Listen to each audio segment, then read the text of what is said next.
We're live from New Delhi. You're watching DD India Live, India's voice to the world. I'm Lipakshi Khurana. Coming up in the next 30 minutes. Prime Minister Narendra Modi holds a phone call with US President Donald Trump. Prime Minister Modi welcomes the reduction in tariff on made in India products and thanked President Trump for the decision.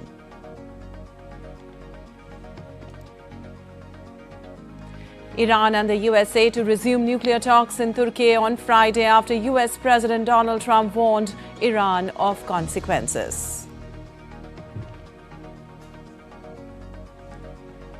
Bill and Hillary Clinton to testify in US House probe on Jeffrey Epstein avoiding potential contempt vote.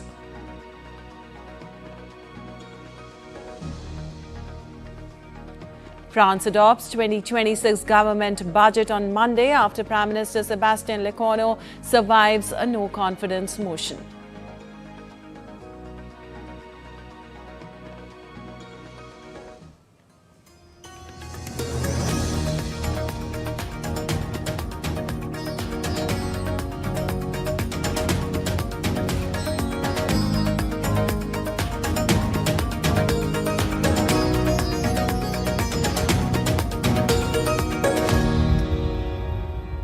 And on to the top story this hour. India and the US have agreed to a trade deal under which Washington will bring down reciprocal tariff on Indian goods to 18% from the current 25%. Now, President Donald Trump said on Monday after a phone conversation with Prime Minister Narendra Modi.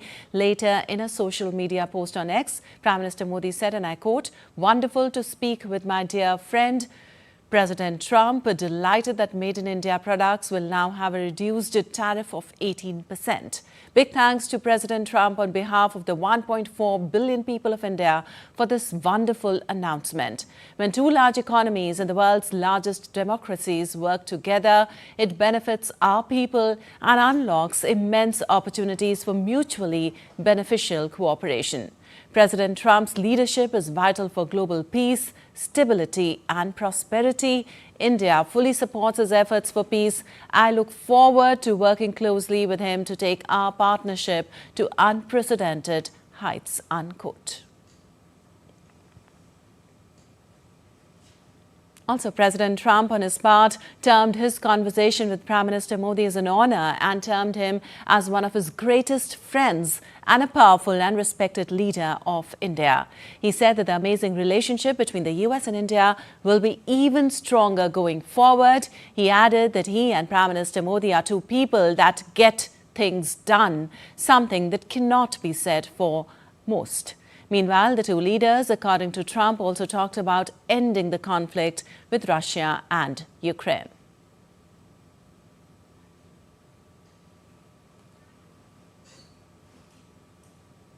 And Commerce and Industry Minister Piyush Goyal too congratulated Prime Minister Modi and President Trump as well as to the people of India and the United States on the landmark trade agreement. In a social media post, he said, and I quote, "This reflects the power of two like-minded, fair trading democracies working together for shared prosperity. Grateful to Prime Minister at Narendra Modi ji and President at Real Donald Trump for their visionary and decisive leadership and strong commitment to strengthening India-US ties. This unlocks the power of two large democracies working together for the shared prosperity of their people. Both India and US are natural allies, and our partnership will co-create technologies, co-develop solutions and work together for peace, growth and a brighter future for India and US. The agreement unlocks unprecedented opportunities for farmers, MSMEs, entrepreneurs and skilled workers to make in India for the world, design in India for the world and innovate in India for the world. It will help India get technology from the US. It is not just a trade deal. It is a historic turning point that will reshape India-US relations and accelerate our journey towards Viksit Bharat 2047. And External Affairs Minister Dr. S. Jaishankar welcomed the announcements on India-US bilateral trade. In a social media post on X, he said, and I quote, "This will create more jobs, spur growth and promote innovation in both economies. It will strengthen Make in India endeavors and encourage trusted technology ties. The opportunities in our economic engagement are truly vast and we are confident of realizing them. A robust economic relationship is the strongest foundation for our strategic partnership. And Defence Minister Rajnath Singh termed the historic deal as a landmark moment for India-US relations. He said, and I quote, "It brings tariffs down to a significantly lower 18% and opens a new chapter of deeper and greater economic cooperation." Rajnath Singh congratulated Prime Minister Modi and President Trump on reaching this decisive agreement, which will significantly strengthen our strategic partnership and deliver tangible benefits to both the countries and their people. He added that with this agreement, India-US economic ties are set to reach new heights. And reacting on the deal, Information and Broadcasting, Electronics and Information Technology Minister Ashwini Vaishnaw said that the US and India are world's largest democracies. Both the countries are natural allies. Together, India and US have huge potential to work for peace and development. In a social media post, he said, and I quote, "US and India have complementary strengths.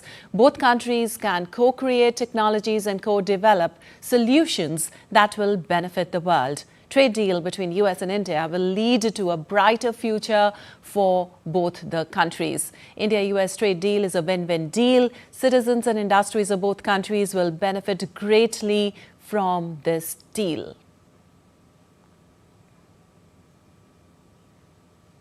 And DD India's Akshay Dongre joins us for more on this. Well, Akshay, an historic deal indeed. The agreement creates a lot of positive momentum. The language used by both the leaders stresses on friendship, trust, shared democratic values, marking a deeper consolidation of India-US bonhomie beyond trade, potentially shaping cooperation in technology, security and global peace efforts. Tell us more on that.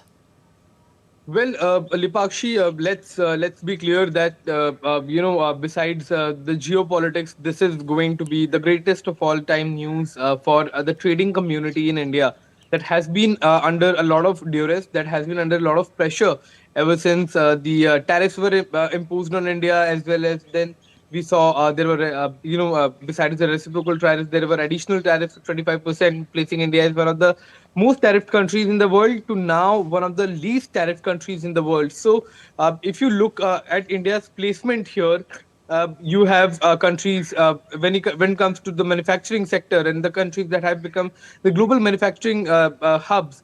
Then there is India, there is Vietnam, there is Bangladesh, there is China, obviously there, and a few other countries here in South Asia, Southeast Asia, and among them, India is now the least tariffed country.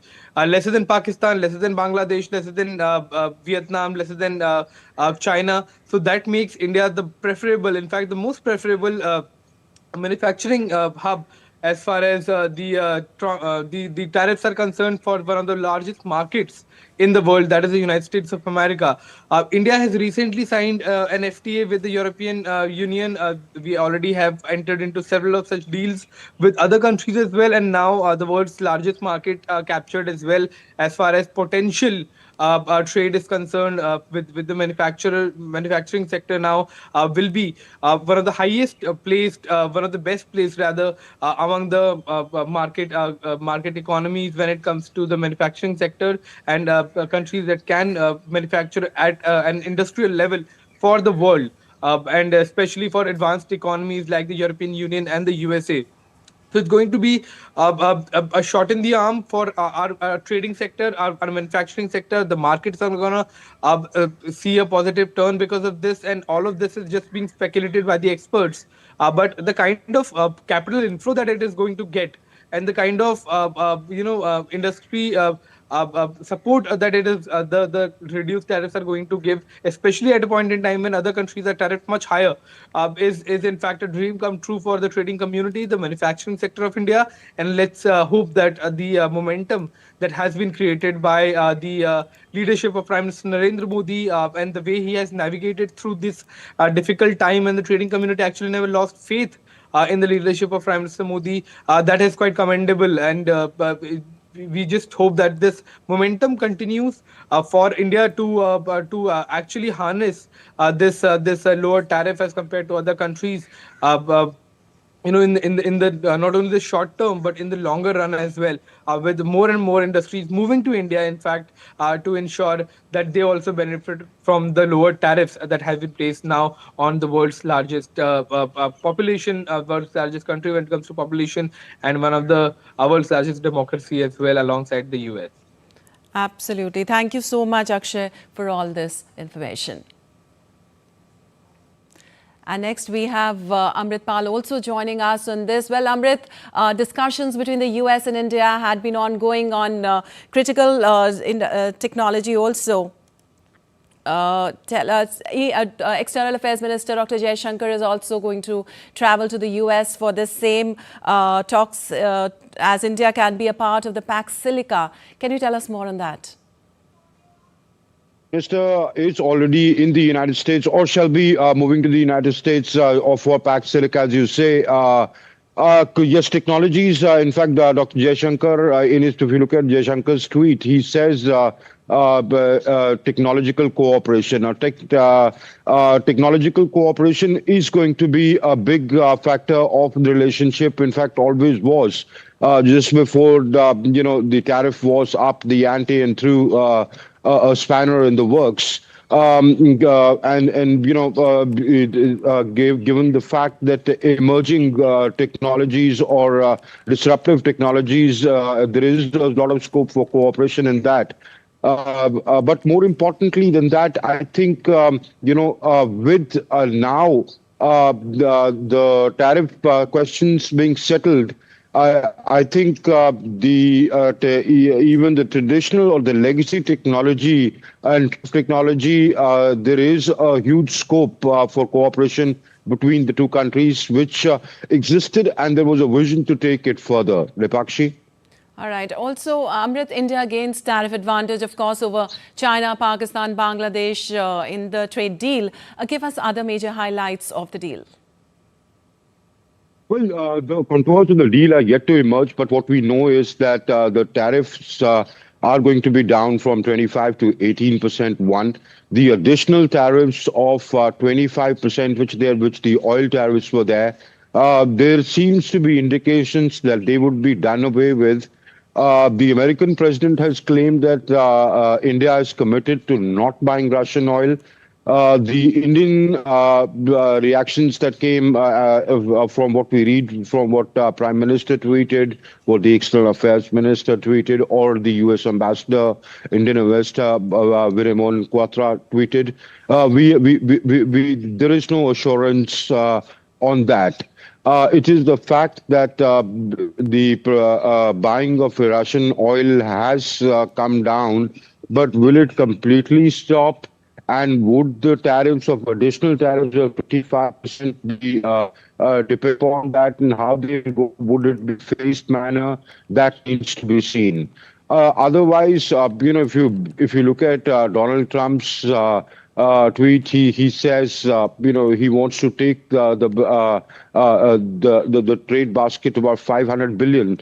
And now, even if that is too much of a hyperbole, but clearly there is some sort of an understanding to further take the tariffs. Also, when he says 0% tariff on Indian 0% tariffs, reciprocal tariffs that India will charge 0% on the US products, I don't think that would be the case. On some select products, it may be there, but there would be reciprocal tariffs. But the contours of the deal would emerge once the exact details of the deal are announced. But from what is in public domain now is that there is a broad understanding that both the democracies have put the weight behind the deal and decided to go ahead with the relationship. Lipakshi. Thank you so much, Amrit, for all those details. And moving on, External Affairs Minister Dr. S. Jaishankar is on a visit to United States till February 4th, where he will participate in the Critical Minerals Ministerial convened by U.S. Secretary of State Marco Rubio. The ministerial will focus on supply chain resilience, clean energy transitions and strategic cooperation in critical minerals. During the visit, the External Affairs Minister will also hold meetings with senior members of the U.S. administration. And the 13th edition of the joint military exercise Khanjar between India and Kyrgyzstan will be conducted at Misamari, Assam from 4th to the 17th of February 2026.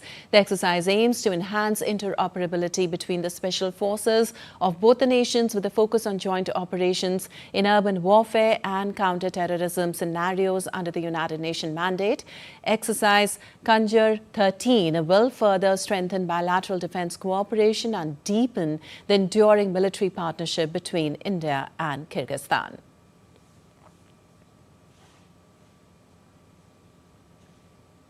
An Indian delegation led by Minister of State for Women and Child Development, Savitri Thakur, reaffirmed its commitment to inclusive and rights-based social development at the 64th session of the Commission for Social Development.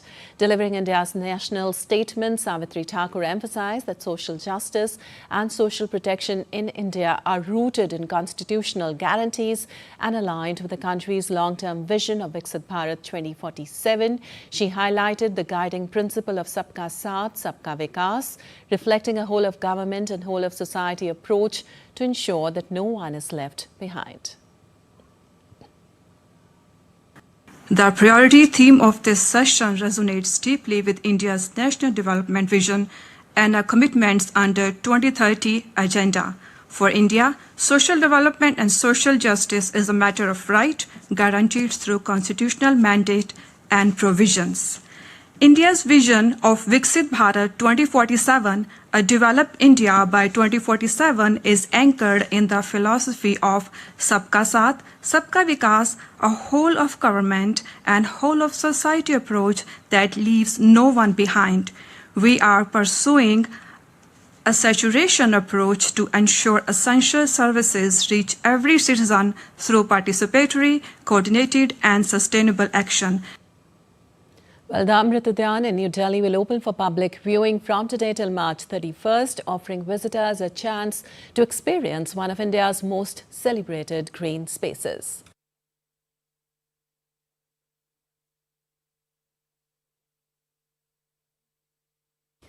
The iconic gardens will be open 6 days a week from 10 a.m. to 6 p.m. with the last entry permitted at 5 p.m.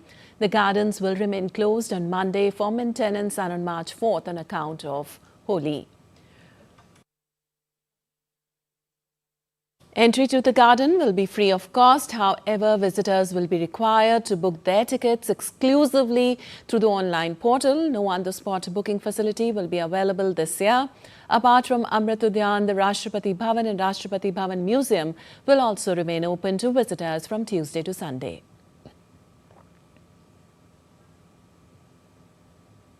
And more in international updates, Iran and the United States will resume nuclear talks on Friday in Turkey after US President Trump warned Iran of consequences if a deal was not reached. US Special Envoy Steve Witkoff and Iranian Foreign Minister Abbas Araghchi will meet in Istanbul on Friday in an effort to revive diplomacy over a long-running dispute about Iran's nuclear program.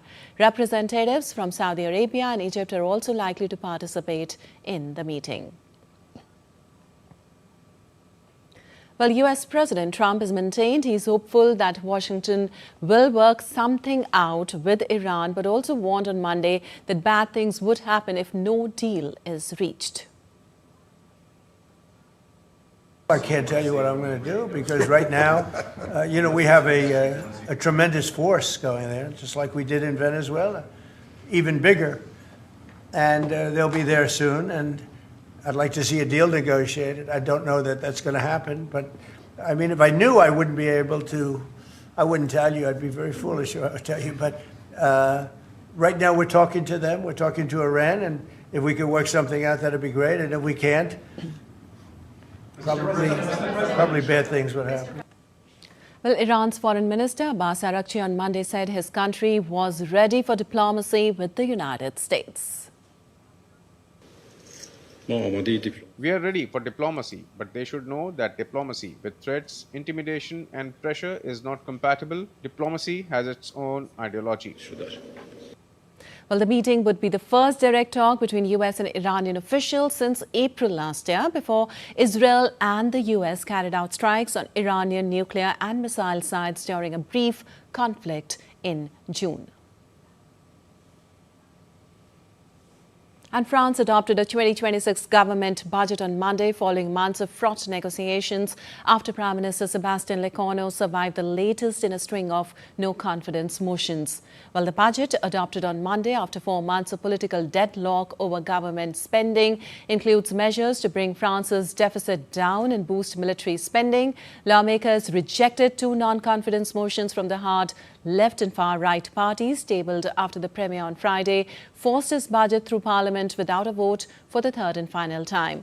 Motions tabled by France Unbowed, the Greens and other left-wing groups drew 260 of the 289 votes needed to oust the government. The far-right motion secured only 135 votes. Budget negotiations have consumed the French political class for nearly 2 years. After President Emmanuel Macron's 2024 snap election delivered a hung parliament just as a massive hole in public finances made belt tightening more urgent.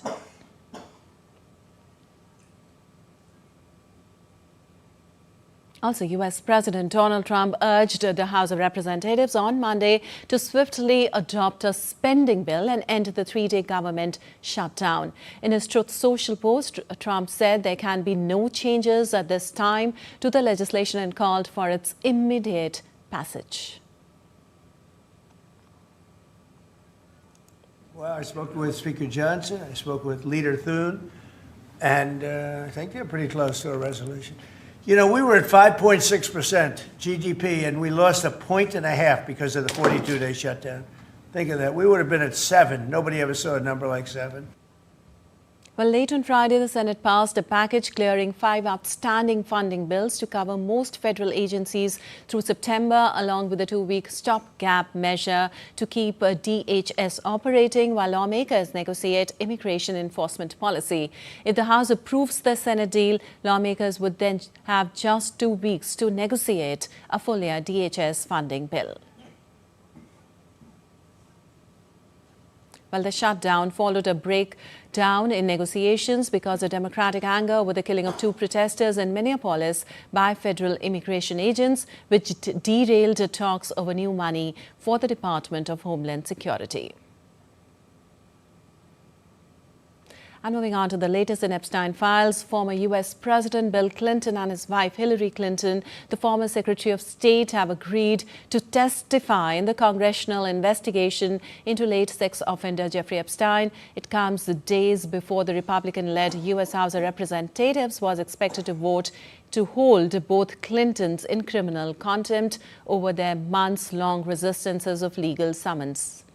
Bill Clinton's photo appears in Epstein files released by the Department of Justice, although the former Democratic president has denied any wrongdoing.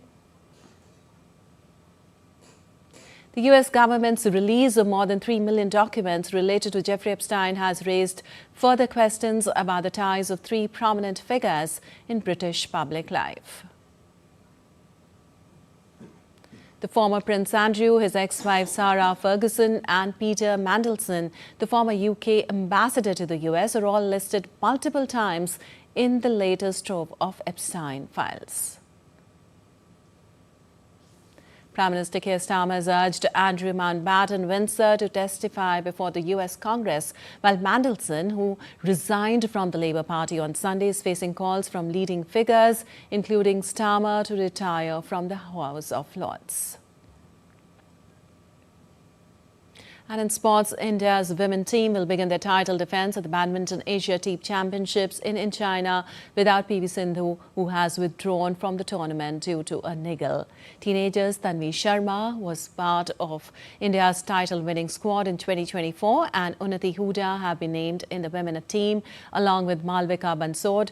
Commonwealth Games medalist Teresa Jolly and Gayatri Gopichand will lead the double challenge. India's women have been placed in Group Y alongside Thailand and Myanmar. India's men have been drawn in Group C with Japan and Singapore.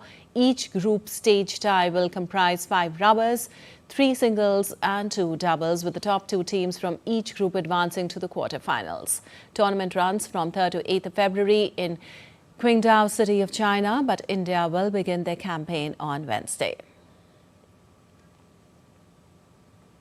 And thousands of dancers celebrated Peru's cultural heritage in Lima during the festivity of Our Lady of Candelaria, a UNESCO-recognized tradition originally from Puno and adopted by the capital in 2022. It is known for its vibrant folkloric costumes and dances depicting rural life and biblical themes.